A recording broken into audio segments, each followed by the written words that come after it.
Un aplauso para Germán. Hola, mucho gusto. Bienvenidos a nuestra fogata de cuentos, cuentos por la vida. Vamos a apagar el sonido de Germán para que no nos moleste. Déjenme ver. Entonces, ¿qué les quiero contar? Que estamos aquí dispuestos y felices de poderles acompañar ahora en estas horas que nos pueden volver locos en nuestras casas. Así que gracias a Germán Argueta por esta iniciativa, gracias por invitarme a ser parte de la fogata de cuentos. Y quiero contarles que sí, yo soy de Honduras, pero estoy aquí en Montreal, en Canadá, esperando a que las cosas mejoren, a que nos podamos mover a nuestros países, pero estoy feliz de estar aquí con todos ustedes y les quiero contar una historia que me pasó justo en Honduras. Estábamos ahí, yo estaba en el centro, estábamos caminando por la plaza del centro y empezamos a hacer una fila para entrar a un cine y yo pues estaba haciendo la fila y justo antes de mí habían como dos parejas y una chica. Una chica que tenía un corte de cabello particular porque le cubría casi la mitad de su rostro. Entonces yo me empecé a fijar en su cabello, pero me di cuenta que ella, por alguna razón, pues se tocaba mucho el área donde tenía el cabello. Y me di cuenta que estaba como que ocultando algo. Entre la luz se podría ver algo como cicatrices, ¿no? Alrededor de este pelo, o bueno, abajo del pelo, ¿no? Y como a dos personas detrás de ella estaba un hombre como de unos 78 de altura, y él tenía la cara quemada. A él sí se le miraba visiblemente la cara quemada, una quemada que le bajaba por el cuello. Y entonces los estaba observando. Es imposible estar observando este tipo de situaciones porque empiezas a pensar, ¿no? ¿Qué habrá pasado? ¿Por qué están así? ¿Por qué les habrá pasado? Y en esas estaba yo, viéndolos a los dos de alguna forma disimulada, y me di cuenta que él la miraba a ella con mucho interés y que ella en algún momento de la bolsa de su chaqueta se sacó un espejito y se empezó a arreglar la parte bonita. Y se escuchó una risa que de verdad congeló a todos, porque venía de él y ella lo pudo escuchar. Entonces todos automáticamente como que tratamos de disimular, ¿no? Como que nadie estaba viendo. Pero ella agarró su espejito, se lo guardó y lo miró sin ningún problema, sin ningún miedo. Y él, pues, la siguió viendo o disimuló después y bajó la mirada. Y estaban ahí. Curiosamente, esa mirada, ese cruce hizo que de alguna forma ellos conectaran. Yo no pude evitar estar observando.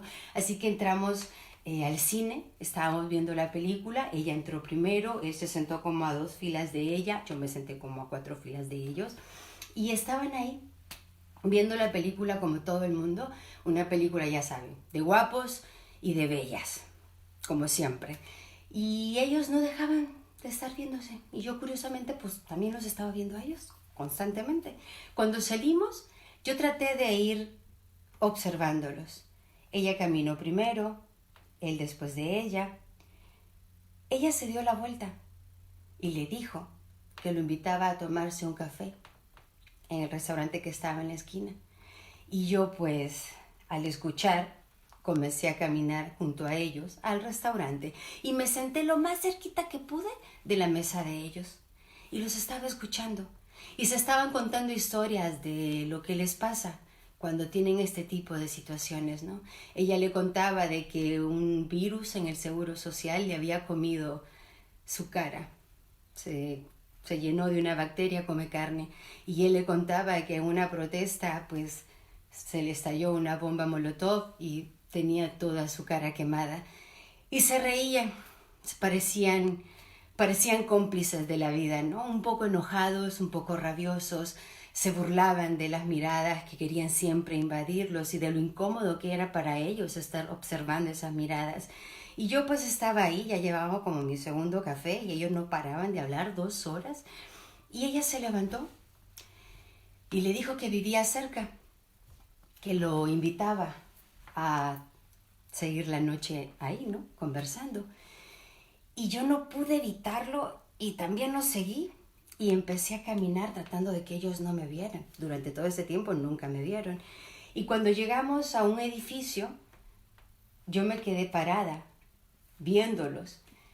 Y subieron y de repente en el quinto piso se encendió la luz y me di cuenta que ella se acercó y cerró las cortinas.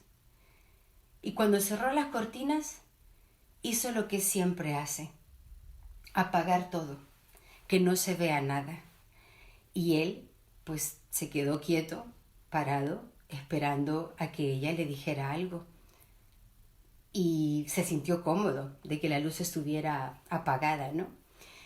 Ella hizo, pues, como siempre, comenzó a quitarse la ropa sin pedirle permiso. Y poco a poco él se fue acercando y empezó a acariciarle su cabello, le empezó a acariciar su cuello, le empezó a acariciar sus hombros. Y cuando estaba tratando de tocarle su agujero, que se miraba más profundo con las sombras, se dio cuenta que en sus manos le caía una gota de lágrima. Así que se dio cuenta que era un poco absurdo estar en esa situación. Se fue a la cortina y la corrió. Y ahora sí, se podían ver completamente. Y poco a poco, entre silencios y entre miedos y dudas, comenzaron a acariciarse. Ella metió su mano en el pecho de él y sentía todos esos tejidos raros de formas extrañas y también en su mano una lágrima. Comenzaron a llorar profundamente y se empezaron a acariciar con mucha más confianza y sin menos miedo. Continuaron así toda la noche. A la mañana siguiente, él se levantó y le dejó una notita con un número de teléfono y una llave. Y en la notita la invitaba a su casa con su número de teléfono y su dirección. Este es todo el cuento que les quería contar en esta fogata de cuentos. Este es el cuento de Mario Benedetti, La noche de los feos. Gracias por estar ahí, gracias por acompañarnos y esperamos de verdad que esta fogata de cuentos por la vida les esté dando justo lo que queremos. Un momento diferente, un momento entretenido, pero sobre todo un momento juntos, en una fogata de amor y de mucho cariño para todos ustedes. Así que gracias Germán, gracias por esta improvisación que nos tiene a todos corriendo, pero no hay nada mejor que contar cuentos. ¿A que sí? Chao.